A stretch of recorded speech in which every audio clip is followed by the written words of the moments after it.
Hello लोगोफोर good इभिनिं नोंथांमोनखौ आंनि YouTube चेनेलाव बयखौबो बरायबाय नोंथांमोननि सिगाङाव आङो दिनै मोनसे गोदान भिडिअ लानानै फैलायबाय जोङो दिनै एक्सप'आव ओरैनो बेरायनो थांनो नागिरदों maniram देवान ट्रेड सेन्टाराव बालाजी मन्दिर खाथियाव बाबाबो थांगोन बेनिफ्राय बोरायबो थांगोन 2022 नि लास्ट डिसेम्बरावबो जादोंमोन खोमा खेबसे बेनिफ्राय जानुवारियावबो खेबसे जादोंमोन बेयावबो थांनो मोनासै बेनिखायनो एबार ओरैनो बेरायनो थांनो होननानै ओंखारबाय जोङो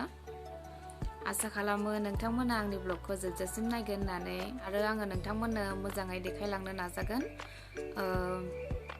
बे सिङाव मा फानो मा जायगानिफ्राय फैदों आरो माबायदि जायगाफोरखौ एसे देखायलांनो नाजागोन दे होमब्ला लोगोफोर आङो दा थांनोसै नोंथांमोना नायलांबाय थादो ना लोगोफोर जोङो दा थांगासिनो जोंनि हाजोनि लामाखौ नायलांदो नोंथांमोना एसे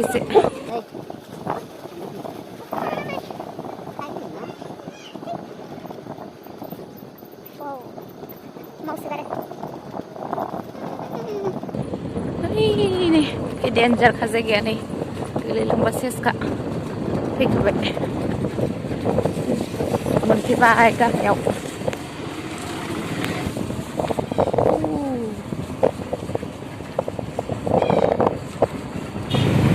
कटाबारि बाजार मोनबाय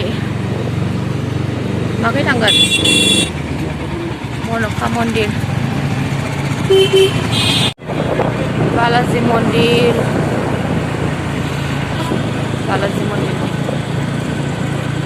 बैनि मोनबायानो जों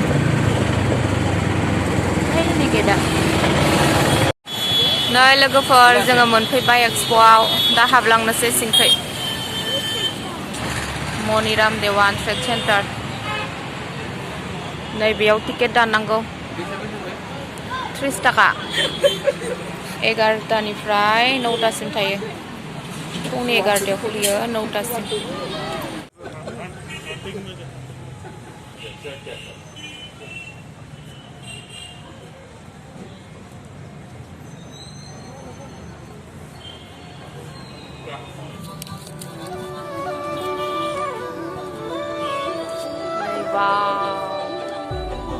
यावबोथ' थिखांनांगोन नै जि समायना नुखादों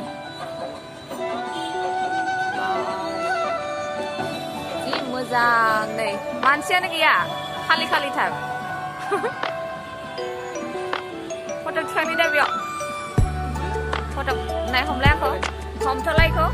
आं ओइ सिगांनि नुसैनि लरायनाङा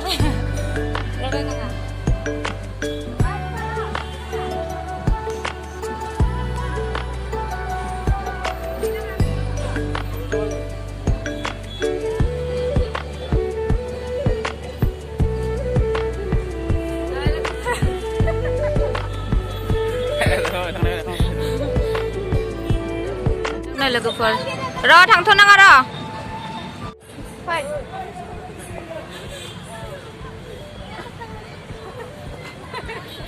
मावले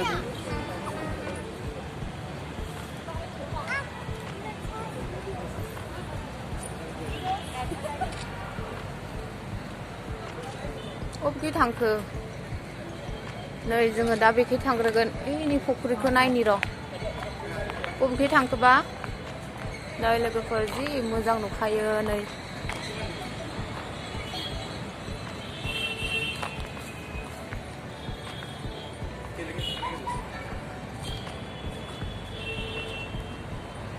अ 3 फेब्रुवारिनिफ्राय जादों नै 3 तारिख फेब्रुवारि 3 तारिखनिफ्राय जादों 20 तारिखआव लास्ट इन्टारनेशनेल एक्सप' गुवाहाटी नै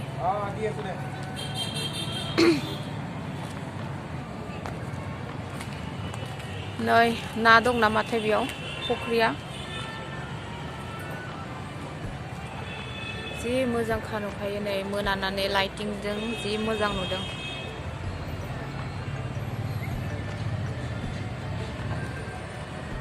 मानसियानो खमथार दिनै सिङावसो दं नामा मिथिया हाबहैथ'वाखैनो ना जों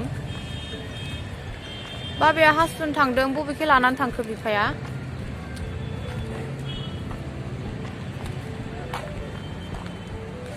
आङो बेयाव फैबाबो नैबेखै बेरायफैनायानो जायाखैमोन दिनैसो फैबाय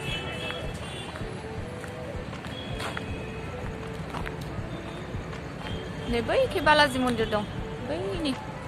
ओइ नै फैबाय हासखांबाय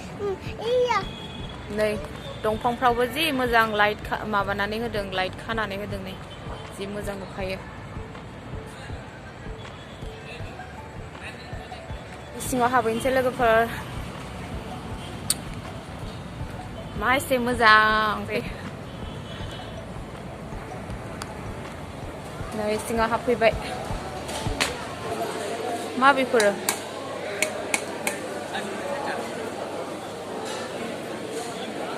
काश्मीरनिफ्राय लाबोदों इखौ ना काश्मीरी जि मानसिफ्राबो जि गुफुर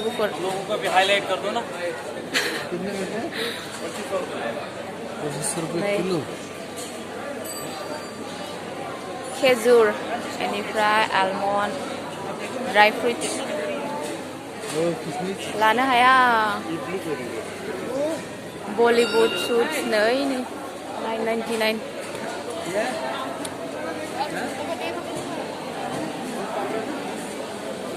थौ सेन्देल जुताफ्रा जि मोजां खानै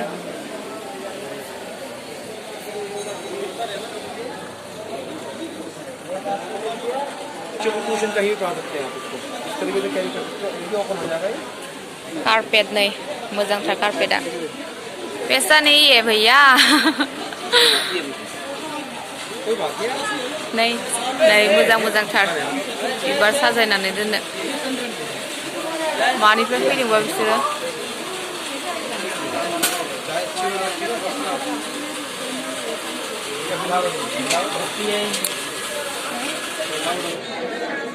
मा होनना दङ सिनायानो केन्डि खोमा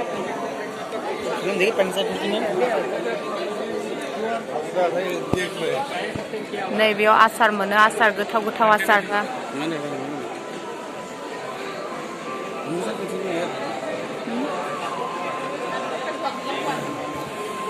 बैफोरो माबा बार थांग्रा नामा नै जि मोजां मुर्तिखा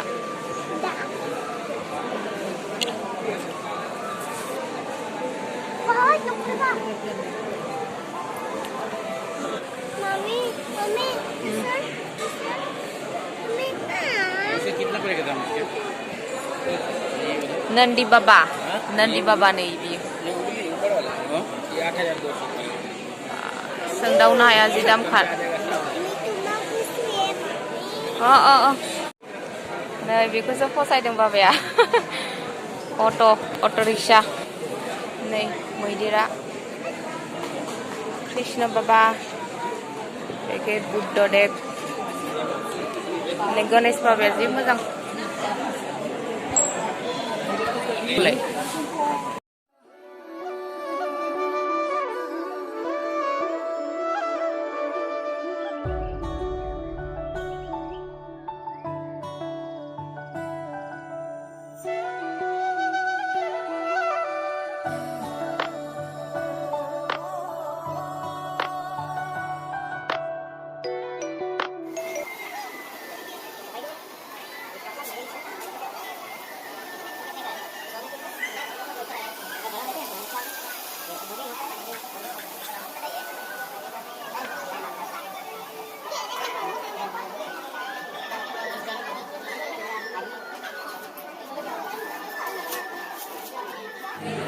Leoxpo fैदों ओमफ्राय बे दुबाइनिफ्राय लाबोदों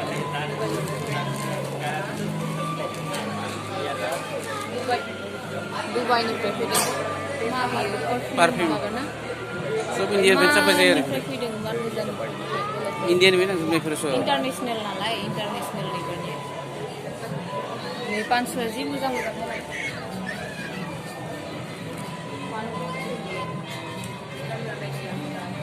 जि मोजां खा सेन्देलफ्रा Mau kamu sini mak? Ini Lotus Temple.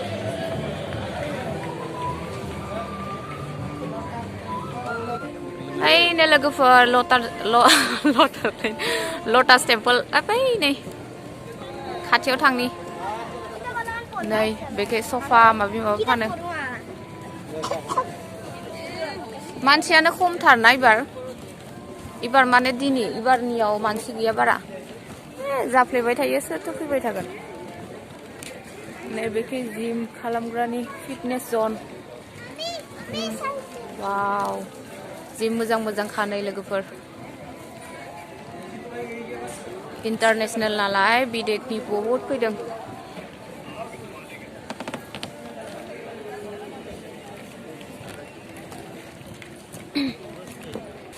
Engine नै ट्रेन इंजिन जि मोजां मोजांखा न'आव साजायनो हायो आरो बेफोरखौ ट्रेन इंजिन दाना दाना बाबा थ' नैबेलाय मा सेल्फि जन नामा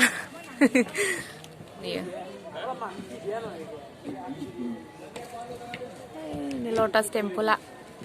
roh ang bujang deखायनि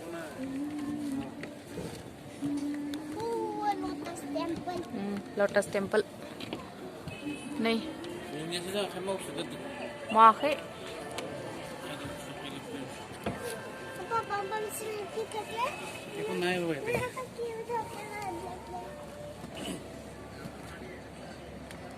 जि बुरजाखा दखानफ्रानो देखायजोबनो हायाखै नोंथांमोना लोगोफोर लाजिनायबो मोनोना गोदानखाय आरो खायसे दखानिफ्रा भिडिअ खालामबा रागाबो जोङो नै लोगोफोर बियो बांलादेशनि बहुत बेलेग बेलेग माबानिफ्राय फैदों देशनिफ्राय फैदों र बेलेग बेलेग कान्ट्रिनिफ्राय फैदों श्रीलंकानिफ्रायबो फैदों ना श्रीलंका दुबाइ बेनिफ्राय आरो मा बुंबावदोंमोन बांलादेश बेनिफ्राय आरो मा बुंबावदोंमोन र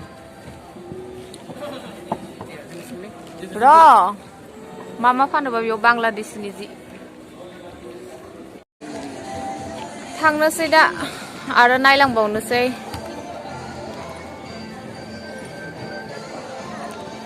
खायसे दखानिफ्राबो देखाय भिडिअ लानो होआ रागा जोङो डिश मोजां मोजांथार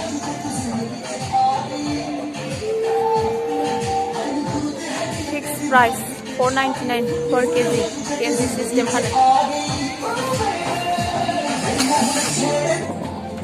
मा बेफोरो मा खालामो बेजों मा खालामो मिथियाना नै ताप मोजां मोजांथार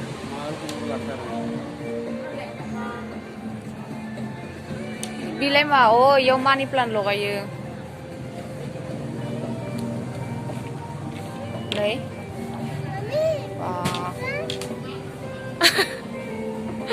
भिडिअ लसो दै थुलुंसि बिफां बियो थुलुंसि फुलि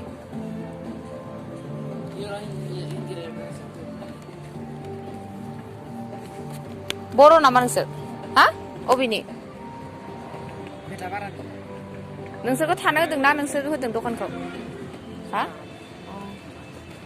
बेफोरो इनडुर न' सिङाव दोननाय बेफोरबो इनडुर खोमा जि मोजां मोजां खानै नै बिदि देरखानाय बायदिथार ओमफ्राय बेलाय मा बिफांबा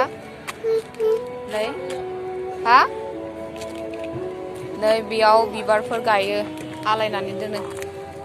मानिबा बियो सिमेन्टनि माबादों खोमा देन्जार खालाय जि मोजां मोजां पेन्टिं माबायदिखा न' टाइगार बोरैबा माबा अ बोखानाय देखायनाय बोनाय माबानाय बेलेग बोरैबा नुखायो अलग स्टाइलनि आप कहाँ से आए हो मुंबई से मुंबईनिफ्राय फैदोंनो थेंक इउ नै बाबो लालायनोसैलाय बेहा ससमाया माथो गन्थंआवसो थांबाय दखानियानो गैया नै बे नङा दखानिया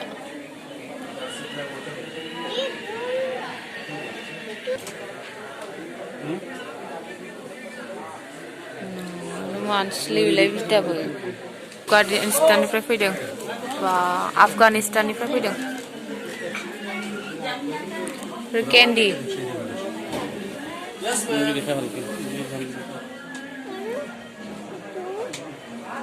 कैंडी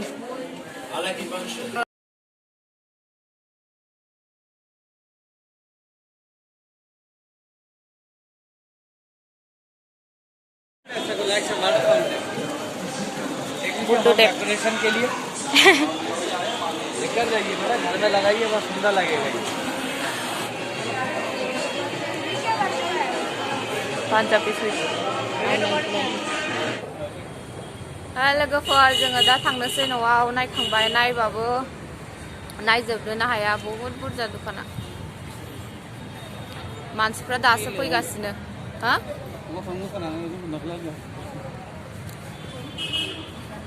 जोङो दा न'आव थांनोसै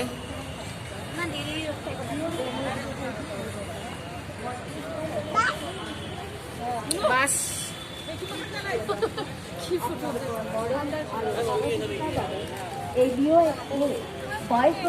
मोनानायखाय मानसिफ्रा दासो फैगासिनो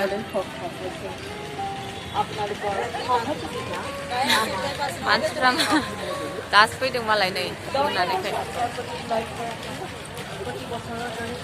मा लाखो एक्सप'निफ्राय हा थिखोनो हालांदो जेबोखौनो बायनानै होआखै थगायसुलाया जिलापियानो जि दामखा 30 टाकानि 5 पिसल' मोनो এটি কি হয় হ্যাঁ খাই নাকি খাই নাজানো না गोथाव ओरैनो मोनजाबाय बेहा लोगोफोर जोङो दा न'आव मोनफैबाय माबा जानोसै जिलापि ओमफ्राय चिकेन पक'रा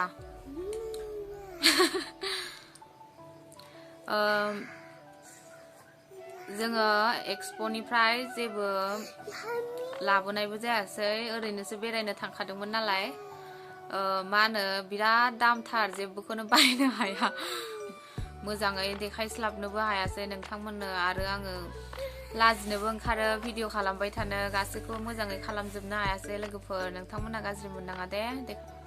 दे होमब्ला आङो दिनैनि भिडिअखौ बेखिनियावनो दोनथ'नोसै लोगो मोनफिनगोन नेक्स्ट भिडिअआव आरो आंनि ब्लगखौ नायनानै मोजां मोनदोंब्ला नोंथांमोना लाइक खालाम शेयार खालामनानै हो आरो अननानै आंनि चेनेलखौ साबस्क्राइब खालामनानै होदो लोगोफोर दा पक'रि जानोसै चिकेन पक'रा आरो जिलापि जानोसै